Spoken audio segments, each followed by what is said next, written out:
sa tanan. Niingon ang usa ka santos nga usapon ni ka santos nga patron sa mga pare, si Saint John Vianney. Ingon siya, if we really understood the love of God, we would die of joy. Kung masabtan na gid nato unsa kadako ang iyang gugma para kanato, mamatay ko to sa kalipay. Di man na literal nga mamatay gid, pero kita mo nang iro kanang makita sa iyang amo niya makaihi. Di ba? Inana ba?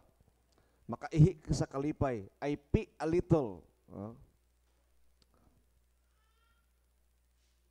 Ang atong gospel, kung nakapaminaw ta, naghisgot kato kang Ginoong Hesus nga naghugoy-hugoy siya sa mga kobrador sa buhis, sa mga tao nga giila sa katilingban ni adtong panahona nga mga makasasala. Nakadumdum ko na ay ahensya sa gobyerno karon nga gi-encourage sila nga di sa mag-uniform. Kay ang mga tao napa sa kuan kasuko ba niini nga department. So kini mga tawhana sa panahon ni Kristo suko. Tungod kay kini mga tawhana magud ang mga tax collector membro ni sa nasod sa Israel. Kay sila magud ang nakaila kinsay mga kwartahan, kinsay dili kwartahan, kinsay pobre, regular dato, mauna sila gihimong mga tax collector. O ang nakapangit lang kay tungod kay ang Romans daggo kayo sigil nga tax, sila gilasdakan. O samara nga nagbudhi sila sa ilang kaugalingong katawhan. Unya ang mga tax collector pod napoy uban nga sakay sa panahon. Nahimog mga bagman na hinuon sa mga Romanhon.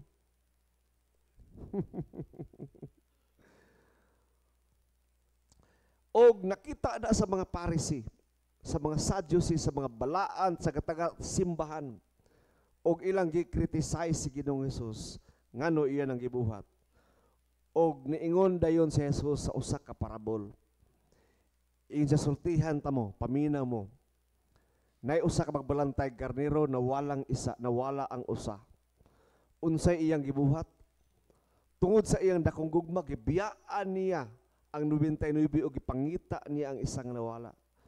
Og sa diha nakita niya grabe ang iyang kalipay, iyang giarsa ang karnero, iyang gibutang sa iyang abaga. Kita mo na nga icon? Christ is our Redeemer. Iya tang giarsa kamong tanan. Ikaw ako, naka-experience ta sa abaga ni Kristo diyang iya tang nakita og iya tang nakaplagan. Og dako kayo ang iyang kalipay tungod kay ang nawala nga karnero iya na nakaplagan. Og nag-uban ang mga anghel sa langit kuno dako ang ilang kalipay tungod kay nakaplagan ang karnero, naghinulsol, nagbasol og dibalik sa Dios. Insiya kung ikumpara kuno sa 99 nga daghan kaayo kumpara sa isa, mas dako ang iyang kalipay kay kining 99 wala man nakinahanglan og kapasayloan og pagpangita sa Dios tawod kay wa man sila nawala.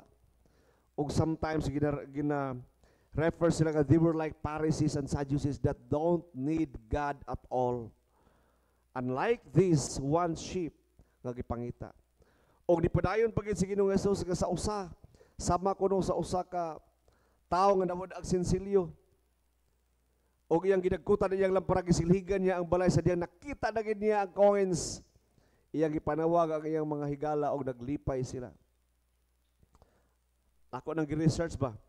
Kung ano maglipay man siya, yung pila ra ba na sensilyo niya, kung manawag siya amiga, pila ka sensilyo ang mawala niya, kay magasto ba siya, kay mag-celebrate ba siya, di ba? Unya isa ra ka buk sensilyo, unya bugasto siya daghang sensilyo para ipakaon sa mga kaila.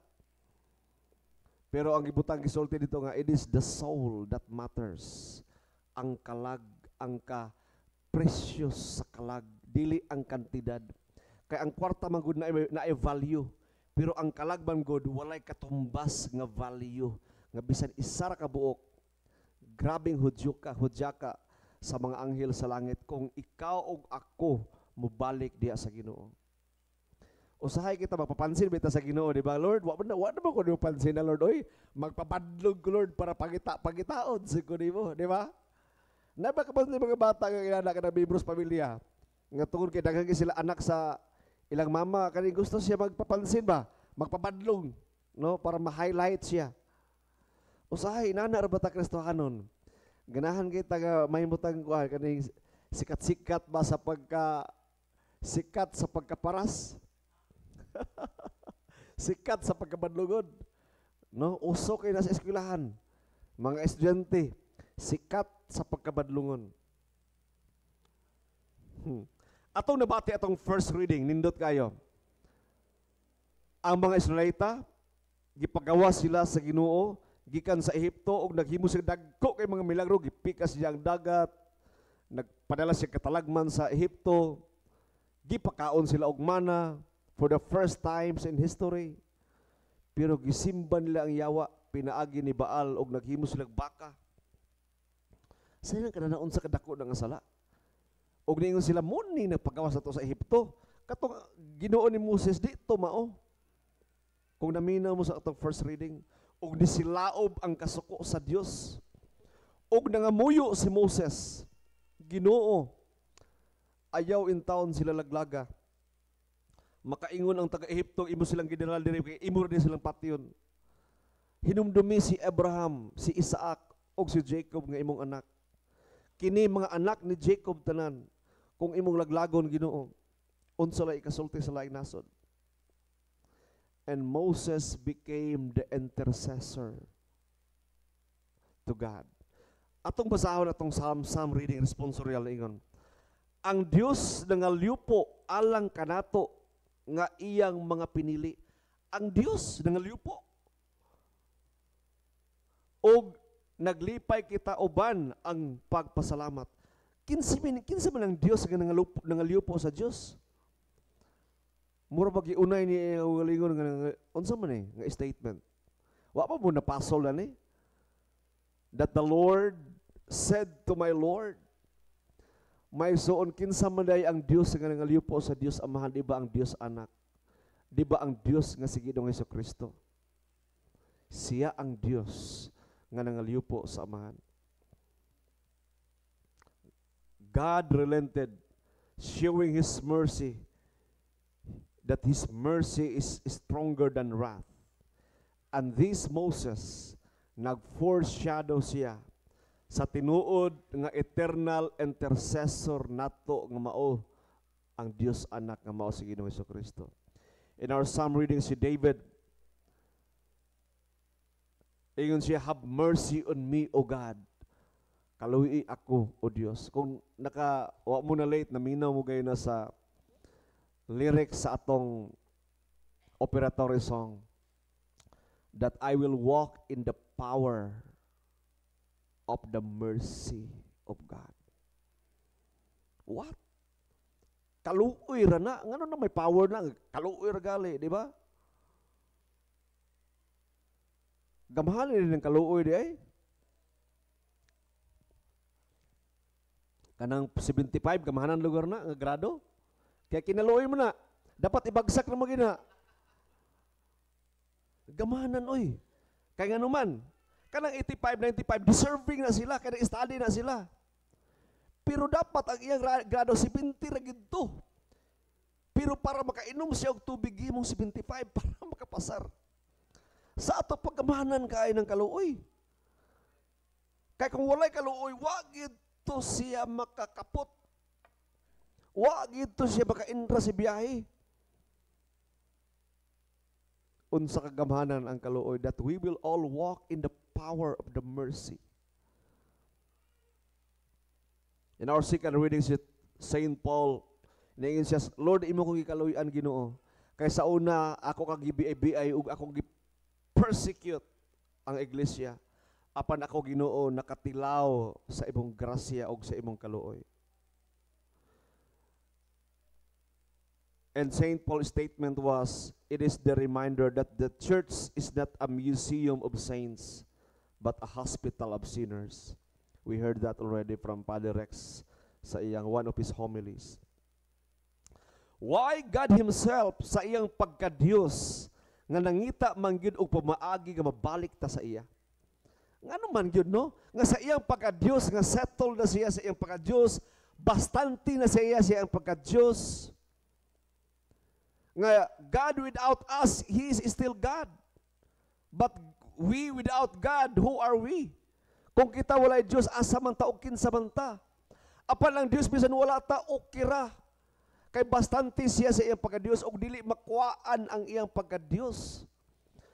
But in spite of all His vast and eternal kaning power, who He is as God, ngano man gyud nga atong tima nagaingon man nga gitawag kita pagpangita sa mga nawala og maglipay sa dihang makaplaga nato. Ngano mangita man gyud ang Dios kanato og gisugo sabta niya nga mangita sabta sa nawala.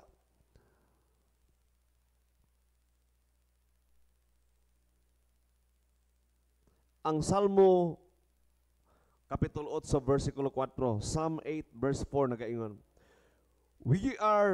what are human beings that you are mindful of them, mortals that you care for them. Kinsa man kuno ang tao ngano nga ang Dios buntag udto gabi gahuna-huna man kaniya.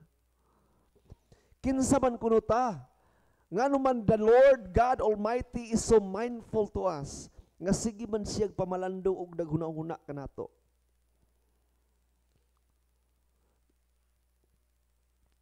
God never died for the angels. Tinuod nga ang mga anghel higher siya in power sa human being. Tinuod nga mga angel uban-uban sila kanunay sa Dios. O ang mga anghel wala gibutang sa yuta, naa sila sa langit uban sa Dios.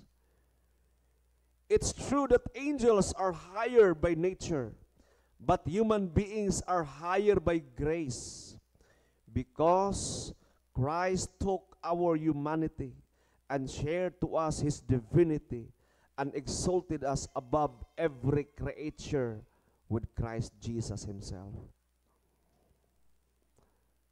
Ang anghel man gud wala nakatila og drama sa kinabuhi, because they were fixed creature. Sa diyang gibuhat ang mga anghel, they are not bounded with time.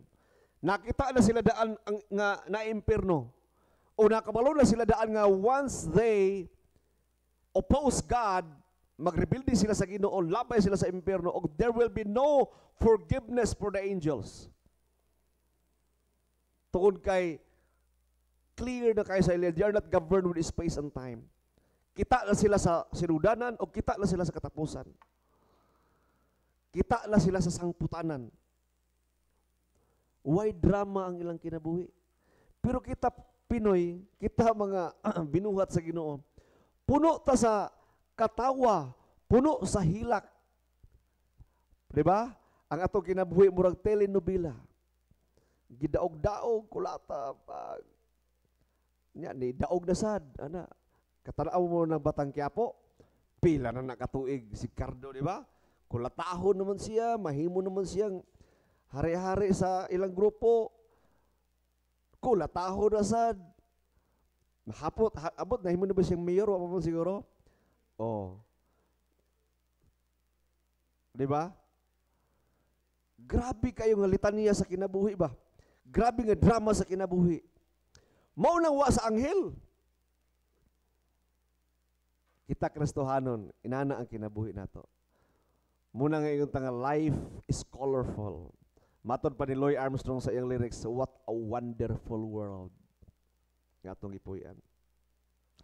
In Jeremiah, chapter 1, verse 5, niingon si prophet Jeremiah, niingon ang Ginoo, pinaagi sa baba sa usa ka propeta, before I formed you in the womb, I knew you. Before you were born, I set you apart.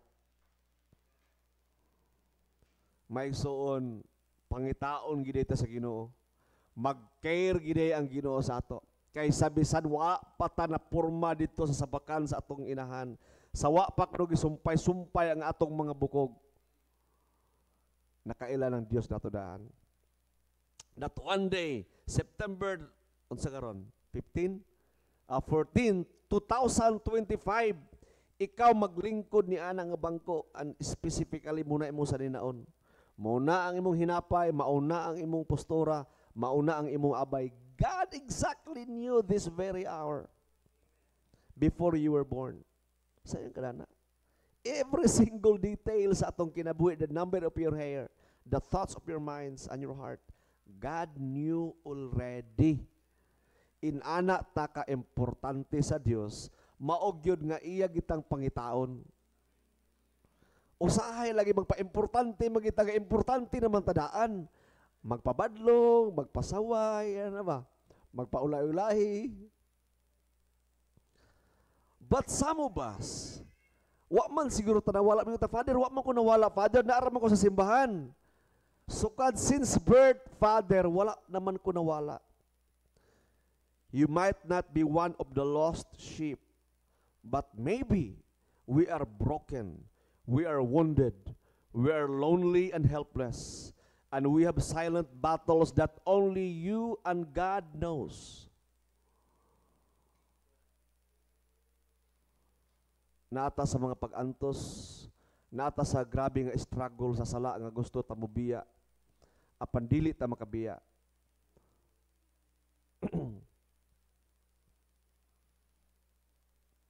May igsoon kabalo mo, I was pondering earlier while na readings, nga grabe ang gugma sa Dios nato ba?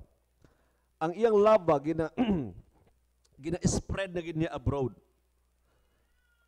Ang iyang love, iyan ang settle na. Gipadagan na niya. Di ba na yung salmo nga, Lord, bisa asa ko paingon mo, agto ko sa highest heaven, you are there. Mo agto ko sa deepest the world of the dead, you are there. To the farthest east and west, you are there. And your love is insisting, telling that you really love me. Walay lugar sa kalibutan Ginoo nga moadto ko nga dili na ko makita ang imong gugma. Your love is hunting me down. Kanunay ko gilakag sa imong gugma o mo-overtake siya nako sa diamuli ko makita nako ang imong gugma. Asa man ko paingon Ginoo nga wala ka. Kay bisan gali ang kangit-ngit kahayag alang kanimo. Kabalo mo sa buhaton sa yawa para dili ta makita sa gugma sa Dios ug sa iyang kaayo. Iyang i-numb ang atong senses. That is the first attack. Once we entertain sin, iyang inam imong eyes. You cannot easily see the goodness of God. Iyang inam ang imong ears that bisa pag mubato siya og pulong sa imo, mo dulot siya pero di gid siya makadulot tanan. Butangan niya og filter ang imong mga senses, spiritual senses, because of the presence of sin. Early this morning, before nasugod ang among devotional na ay confession. Kinsa sa inyo diri may igsoon nga nakatesting ng confession? You raise your hands. Kato nakatesting, wa mo ko na yung gawa mo katesting. Kato nakatesting na, okay, great. Ang wala pa, I challenge you. You go to confession. It is an act of humility. Remember, ang atong priest has the grace from God through the bishop nga they can do the in persona Christi. In the absence of Christ, of course Christ is always present, pero as the sacrament of Christ, the priest is the sacrament of Christ that can pardon and forgive your sin. That is the promise of God. And it requires humility because these people knew you. Kini mga tawhan ng mga pare diri nakailan ni sa inyo. Pero unsay giingon sa Biblia, magsugiray kita sa atong mga sala, then you go to the priest. Kami sa among experience tungod sa kadaghan na sa sala nga nasulti sa mga tao, and by the grace of God, we don't have time to remember those. Tungod kay kada inyong mga sala, mo po na sala namo. Murag pareha ra gud nimo mamakak, ina na ba? Kinsa ba gud ring sa. Pero kung gusto gid ninyo nga personal, nga ang Ginoo si Kristo mismo ba mag-administer, you want to hear the voice of God telling you your sins are forgiven. Lahi. And the devil cannot accuse you anymore. Why? Wala na siya makita eh. Ang yawa, dili na makasumbong nimo nga ikaw manggod. Why? Wala na siya makita ni mga sala. Kay gipapas na sa Dios ang imo mga sala. That is the power of confession. That is why in the exorcism, confession is 10,000 times powerful than exorcism. Because in exorcism, pwede ramang good nga drive out ang demons, pero ang imong sala o ang residue, kita ka ng naipatay nga ilaga, di ba? Patay ang ilaga diha. Kuhaon mo ng ilaga, pero napay baho na bili na residue ba? Katong mga larog-larog, mga pilit sa baho. But God will take it all. That is why there was one saint nga niddo lang yawa sa iya. Og niingon siya nga, sige, tell me my sin. Kung nasayod ka, you have the power. And siya, I cannot tell. Because God delete all your sins. Well, kung ganahan pag ito magdala-dala sa itong sala, mura taog, kuan ba, kanang tao bitaw nga nagdala og putos. Naiputos bulsa, naiputos pikas bulsa. Umunsa man na naputos diya, mga basura man to. Because sins are garbage actually that can contaminate. A single drop of poison can contaminate the entire water, di ba?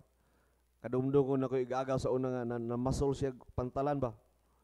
Isa ka powerful ba gining lanit nga mamatay magid ang isda pag makakuan. Iyang gitilawan gamay, ano? naglakjo pa bitaw iya papangig. Magali kay natabag ra. Na emergency ra. Inana ang sin. Kaya makakuan siya sa ato eh. Kaya makahimo siya glakjo, maglak atong lawas. Disable us to serve God better. To see the things nga we cannot see the goodness of God. Ang ato makita, ang atong goodness lang yun. Unya, you will say nga, ako rin ang maayo, ang akong silingan, di gina maayo. Wag yung maayo na nila. That's the power of sin. That is why I challenge you. Kung mahimo gali more open, you go to confession. It's an act of humility and God sees your humility and God will pardon and forgive us. Amen. Muna nga, kaning mag-avail kita because that is a sacrament. Sacrament na nga angay na to i-avail. Ang sacrament nga angay na to balik-balik ka, there are only two sacraments as far as I can remember. Tungkol kay kaisa raman ka iminyo, matrimony, di ba? Baptism, kaisa raman pod. Confirmation, kaisa lang. Ordination, depende. Deacon and priest. Consecration sa bishop. Holy unction, pwede mamatay, nabuhi ra, di ba? A healing. Ang burial, kaisa raman pod. Kaisa raman mamatay. Pero ang Eucharist and confession, dapat couple gina siya. Magtiayo na sila. Before you go to Eucharist, you go to confession.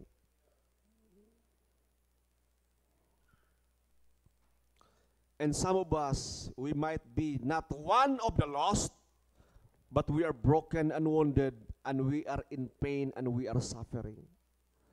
And Christ is calling us to this hospital to fix us. But first, before God can fix you and me, we have to admit that we are unhealthy and we need doctors. Atong dawaton mga igsuon nga kita na ay balatian, na ay mga sakit o nagkinahanglan tang magtatambal nga mao si Kristo. Ulian naman ko, Father, na ulian ako. Ang maintenance. Kinahanglan tang maintenance oy. Although si Bishop man yung maintenance si Bishop kay kuan man by God's grace. But kita kinahanglan tang the body and blood of Christ, His Eucharistic body and blood is our maintenance. What tay mga vitamins diyan na? Anytime kita atakon sa high blood kung di ka mag-maintenance. Mamatay man gyapon ta, of course, but the security of our soul is in Christ. That's why atong tema nag-ingon, we are called to seek out the lost and rejoice when we find them. Now again, ngano gisugo mo kita sa Dios sa pagpangita sa nawala. Tungod kay ang tubag maigsoon, importante man ang bawat isa. Tungod kay ang bawat isa sa ato parta sa Dios. Remember Genesis, when He created us, He infused His life-giving breath in us, and we became a living soul.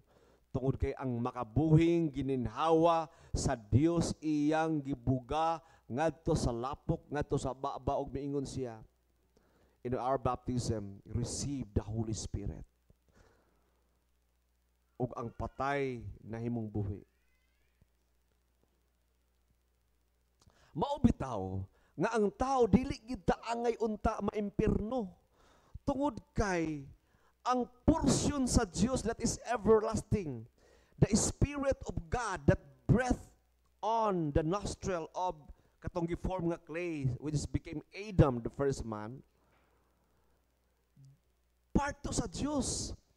Og dili to masunog sa impyerno. Mao na kita unta tao dili gyud ta design nga maimpyerno ta. Tungod kay part ta na ay portion sa Dios nga gina-infuse gid niya ba, gina-join sa ato, that is the Spirit of God. Ako bitaw nag-question sa St. Cyril seminary nga asa ang body mo paingon, asa ang soul mo paingon, ug asa ang spirit mo paingon after death.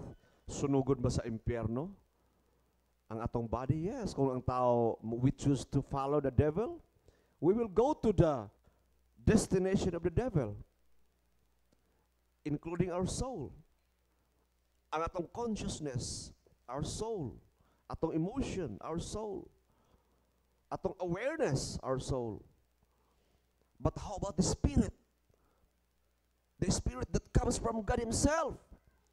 Do you think that the Spirit can be corrupted or can be burned in hell? That is in us. That is why human must not go to hell. Mao bitaw nga ang dapat gid ay dili gid ay taang nga maimpyerno.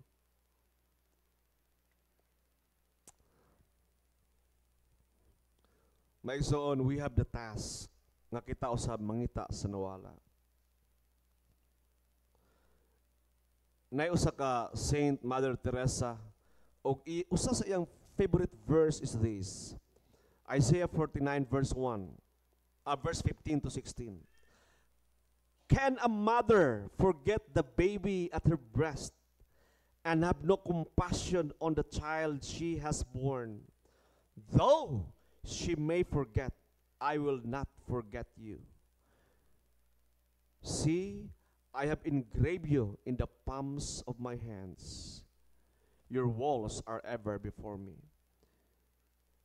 Ingon ang Ginoo kang Isaias, kung ang nanay kuno nga nagpadidi sa iyang anak og naghimugso kaniya, pwede malimot sa iyang mga anak, apan ako nga inyong Dios. Dili ako malimot kanyo to, gagipatik tanamo sa akong mga kamot. I ponder this. Naday patik ang Ginoo sa iyang kamot. Pwede na dito magpatato na hindi ay. Unya magpadikomisyon lang. Maigsoon, the marks of the nail on the cross is the seal that our names are written in the book of life. Walay lain nga nabito idiomatic expression nga, you look so familiar as the back of my hands. Tungod kay kaning back of kani ba dani? Muning part na to nga most familiar na to, kay every time we carry something, makita mo na itong una makita, dili man kay dani kani gyud. Ngano diri man gigipatik ni Kristo? Tungod kay early in the morning sa tanan niya pagabuhaton, back of his hands. Ingon siya, your name is written at the back of my hands. And the proof of that is the mark of the nail. Ang prueba ngano precious kayo ta sa Ginoo, ang prueba ni ana is ang inagian sa lansang sa kamot ni Jesus.